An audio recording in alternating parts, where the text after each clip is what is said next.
These are three of Ben 10 Alien Force saddest episodes of all time, the third one being Max Out. So this totally awesome episode of Ben 10 Alien Force starts off super creepy. Grandpa. Max goes into this coffee shop on this really rainy night, and it's all dark and spooky. He just wants some coffee. But the waitress brings him this weird alien thing called a xenocyte. Then the waitress attacks him, and Grandpa Max is like, "Oh no, you don't." He pulls off her mask, and surprise! She's actually one of those nasty DNA aliens. But Grandpa Max is so cool he beats up the alien with a coffee pot. How awesome is that? Meanwhile, Ben is trying to get Kevin to help find his missing cousin Ken. Kevin's all grumpy about it at first, but then Gwen says it's her brother, and Kevin's like, "Fine, I'll help." They drive to this place called Santa Mira in Kevin's car.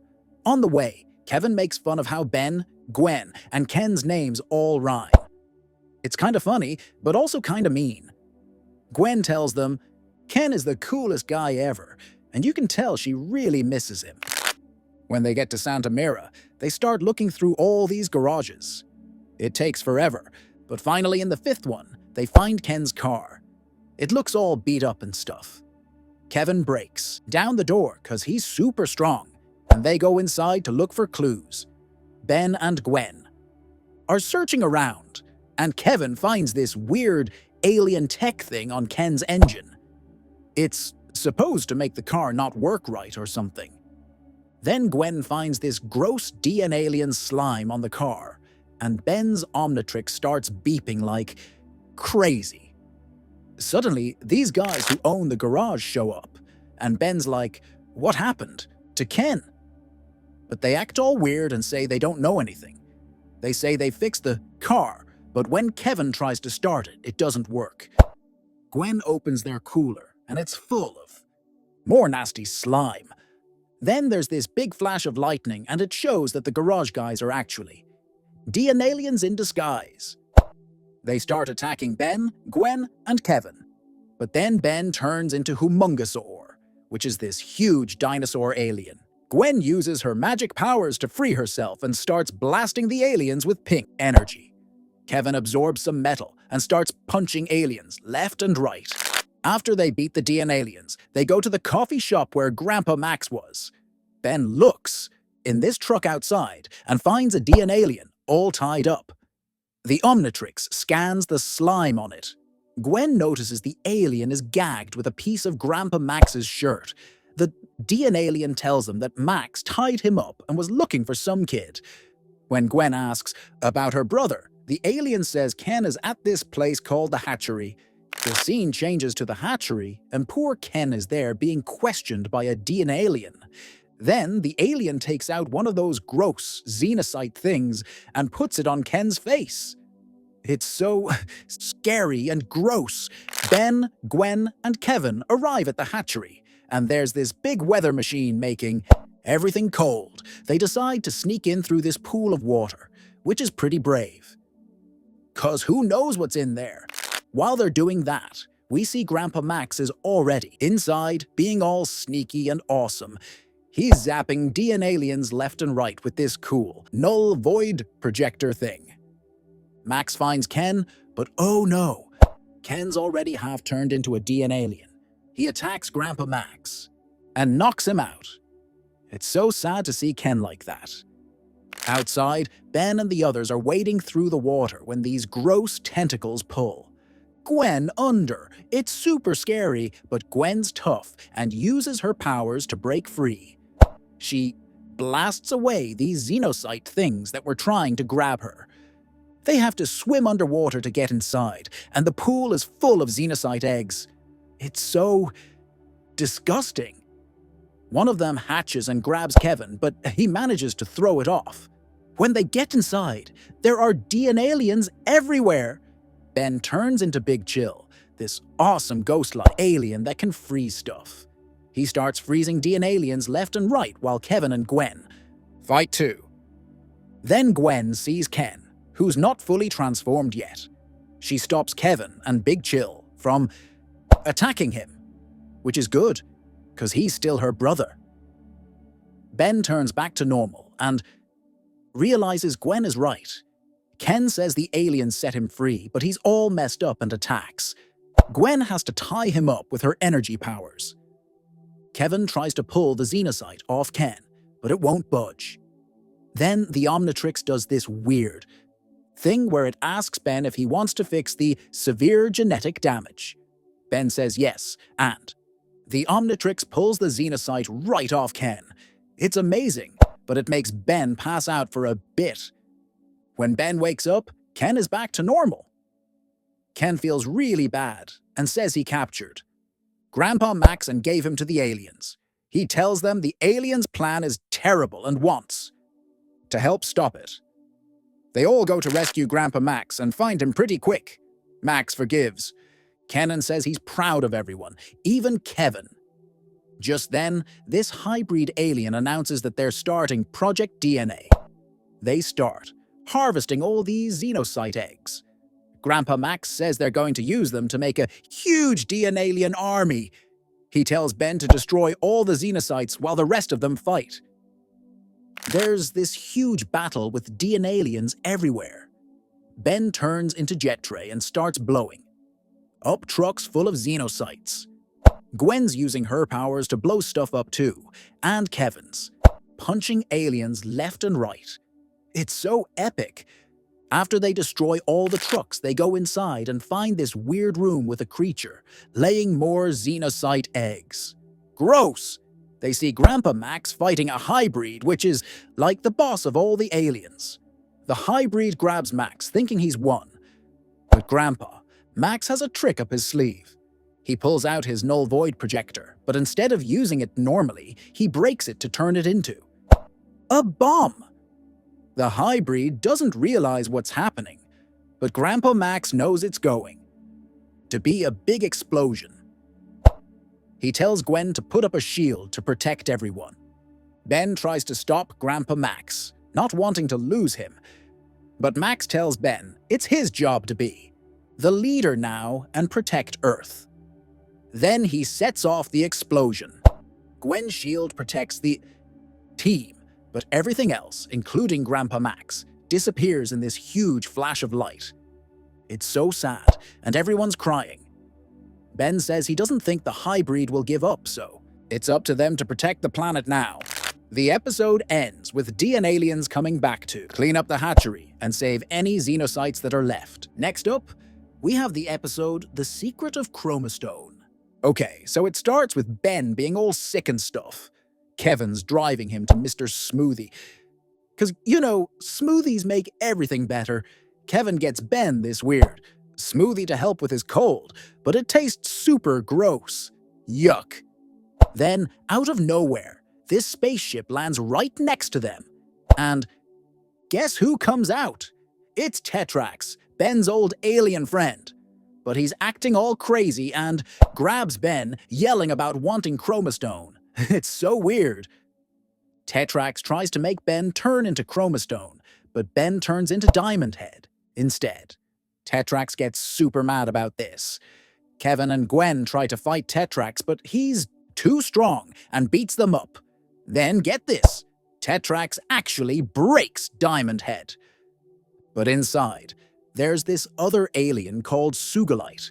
Tetrax gives Sugalite this special crystal that turns his crystals all red, and then Sugalite flies off into space. It's like, what's going on? Gwen uses her pink magic powers to tie up Tetrax, and Kevin puts Diamond Head back together, turning him back into Ben. Ben's all cool about it and tells Gwen to let Tetrax go. Tetrax says sorry and explains this whole crazy plan about bringing his home, planet Petropia, back to life. He stole this crystal that Vilgax, the super bad guy, used to destroy Petropia, and now he wants to use it to bring everything back when the planet's suns line up. It's like a big space magic trick. But then, guess who shows up? Vilgax. He wants the crystal, and everyone has to run away. Ben tries to turn into Way Big, but he gets Humungosaur instead. Still pretty cool, though. Humongousaur fights Vilgax, then turns into Jet Ray so they can all escape. Meanwhile, in space, Sugalite is at Petropia, trying to put the planet back together. It's like a giant space puzzle. Back on Earth, there's this big chase scene with Vilgax. Kevin has this awesome idea and uses his car to make a smokescreen to trick Vilgax. They all hide in the sewers. But Ben sneezes, and Vilgax hears it because he has super hearing. Vilgax finds them, and Ben turns into Echo Echo. Then the funniest thing happens. Echo Echo does this supersonic sneeze that knocks Vilgax away. It's hilarious. Vilgax comes back and grabs Tetrax, demanding to know where the crystal is. Kevin accidentally tells him that Sugalite has it. Oops! So Vilgax flies off to space. The team jumps in Tetrax's spaceship and chases after him. When they get to Petropia, Sugalite has put the planet back together, but Vilgax attacks him and takes the crystal. Poor Sugalite is dying, but he grows another crystal and gives it to Ben before he dies. It's so sad. Ben turns into Diamond Head again, and he knows exactly what to do. He climbs up this super tall mountain and holds the crystal up to the stars. Then, poof! All the Petrosapiens, that's what Diamond Head's species is called, come back to life. Sugalite comes back to life too. He tells Ben that Chromastone is still in the Omnitrix, which is pretty cool. Ben gives him back the crystal, and all the Petrosapiens are cheering for Ben like he's a hero. Tetrax takes them all back to Earth, but he says he's gonna go get revenge on Vilgax. The episode ends with Vilgax on his planet, and guess what? He caught Ben's cold. It's like, karma, dude! The saddest part of this episode is when Vilgax attacks Sugalite and leaves him to die. Even though Sugalite's almost gone, he still makes a new crystal for Ben with his last strength. Seeing Sugalite die after trying so hard to save Petropia is super sad. But it's okay because he comes back to life in the end when Ben brings everyone. And finally, the saddest episode has to be voided. The episode begins with Gwen telling Ben about this super weird telepathic message. They're hanging out in Ben's room, waiting for Kevin to show up so they can all hear it together. When Kevin finally gets there, this hologram of Helen pops up and she's begging for help. It's like totally intense. But then Gwen loses the connection and she's all worried. She wants to go help right away, but Kevin's being a total buzzkill and won't let her. So Ben, being the hero he is, says he'll go into the null void all by himself to save the day. Next thing you know, they're at Kevin's garage and Kevin's giving Ben this cable thingy to pull him back when he's done. It's like a space bungee cord or something. Gwen opens up this crazy portal to the null void and Ben jumps right in. As soon as Ben gets there, he sees this big scary null guardian attacking some poor alien. Ben's all like, "Not on my watch," and chases the guardian away.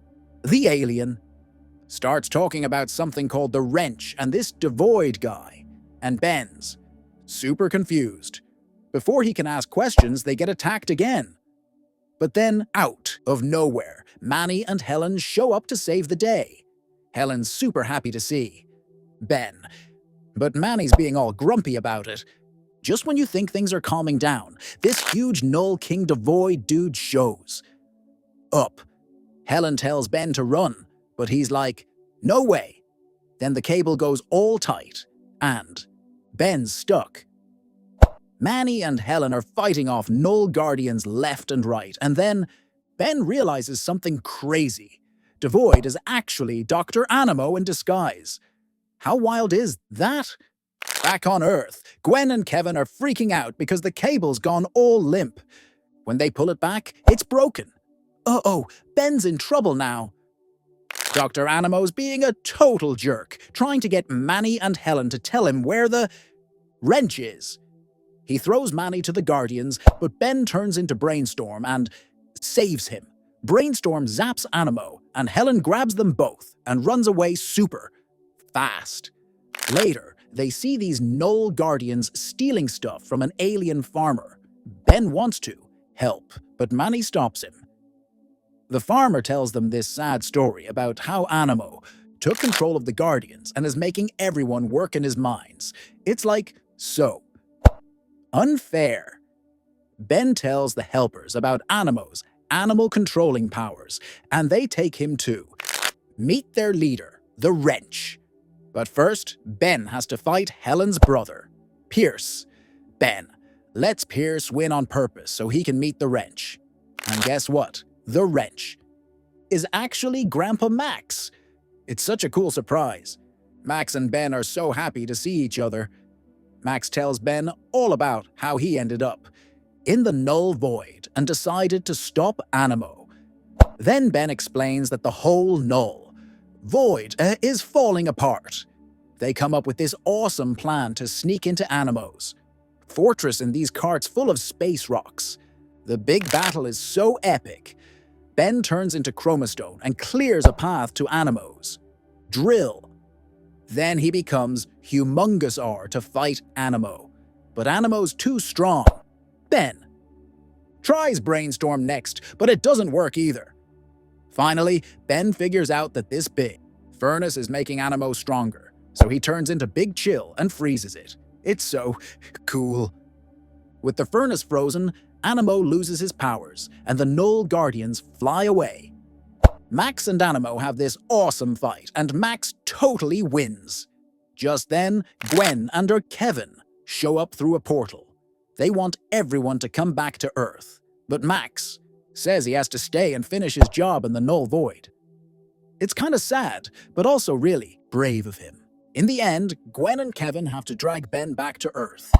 Ben doesn't want to leave his grandpa, but Max tells him that Earth needs him now. It's like such a grown-up moment for Ben. The episode ends with everyone hoping Max will find his way back home soon. This episode was so action-packed and emotional. It had everything: cool aliens and even a family reunion. So there you have it, 3 of the saddest episodes in Ben 10 Alien Force. If these episodes made you feel sad too, let us know in the comments. And don't forget to like this video and subscribe for more awesome videos about your favorite shows. Thanks for watching and see you next time.